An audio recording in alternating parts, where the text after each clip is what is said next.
Alright, this is an extremely precarious filming position. I'm gonna try to do a DeckTech. I've never done one before.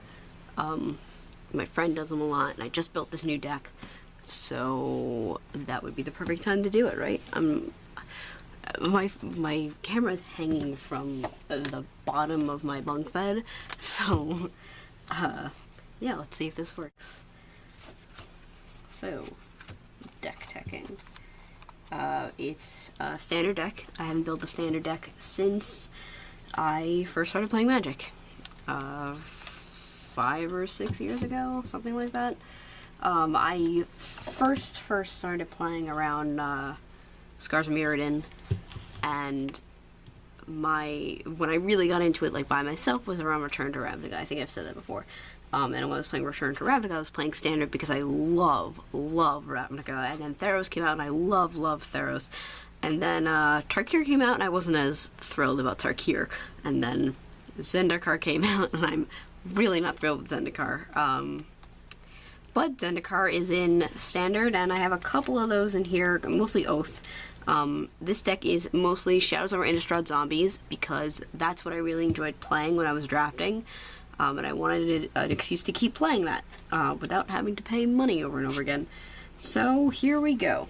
Okay, so I've got 24 lands, 20 basic and 4 non-basic. And the 4 non-basic, I've got 2 Skyline Cascades and 2 Submerged Boneyards. I've got my Chump Zombies right here. They're 2 drops, a 1/3, nothing fancy, but when you need zombie creatures, they'll do. I'm sorry, they'll do in a pinch. My biggest advantage in this deck is going to be these. That's a playset of Dranu Corpse Trawler. Is that how you pronounce it? It's a 1/1 for 4. When it enters the battlefield, I get a 2/2 zombie. And I pay a black and 2, and target zombie gains Death Touch. And I've got a playset of that, so basically I'll be having a bunch of... First of all, I get a zombie out with it, and Death Touch for basically all my creatures, because I think I have 2 creatures that aren't zombies in this deck. And if I've got nothing else on the field, this will give me a zombie as well. I also have Skulk here, which is probably one of my favorite new mechanics. Skulk is you enter it. I can words. It can't be blocked by things with power toughness. With power weaker than it, which is great, especially with 1/1s. It's like you can only block with a 1/1. For this, it's a 3/3, so it guarantees it'll stay alive for a little bit, so they can't like chump block it. You discard when you enter. If I had more madness, that would be a bigger deal, but I don't have a ton of madness. For this, mostly I have these Sanitarium Skeletons, where for a black and 2 you can return it to your hand, and those are 1-drops, and they were pretty good in pre-release, so we'll see how they play here. Alright, Prize Amalgam is another cool zombie I have. When a creature enters from the graveyard, or I'm casting from the graveyard, I can return this card to the graveyard tapped at the beginning of the next end step. I have a question about this, actually. I'm probably going to look this up later. If I have things that are like exile this card to play zombie tokens, I don't know if that'll trigger this or not, but I'm going to look that up later. But cool card either way. Besides that, zombie stuff. Here we go. I've got 2 Ghoul Color Accomplices, which is what I wanted to know about that. It's a 2/2 human for 2, and once in the graveyard I can pay black at 3 to exile it. I get 2/2 zombies. More things that give me 2/2 zombies for 4. 2 Gisa's Bidding. And I've got 2 Shambleback as well. Shambleback is a really good card. You exile a card from a graveyard, so you can potentially get rid of Delirium triggers. And you get a 2/2 zombie, and you gain 2 life. So it's all good things. I've got 2 in here. If I take anything out, I think this would be the card I would put in more of, maybe.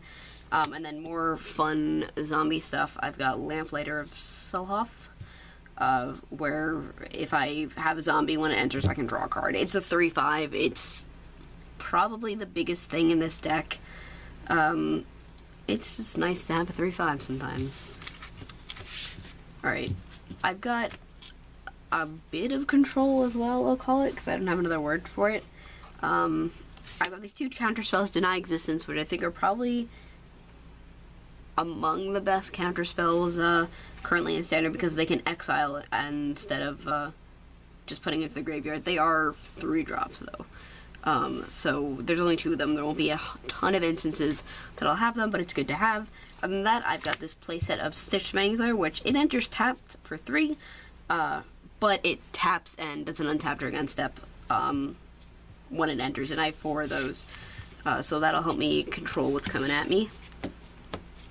Card advantage, I've got Merciless Resolve. I had a few more of those in there, but with the amount of creatures I have, I think sacrificing creatures or lands is not going to be a very beneficial thing, even if I get to draw 2 cards.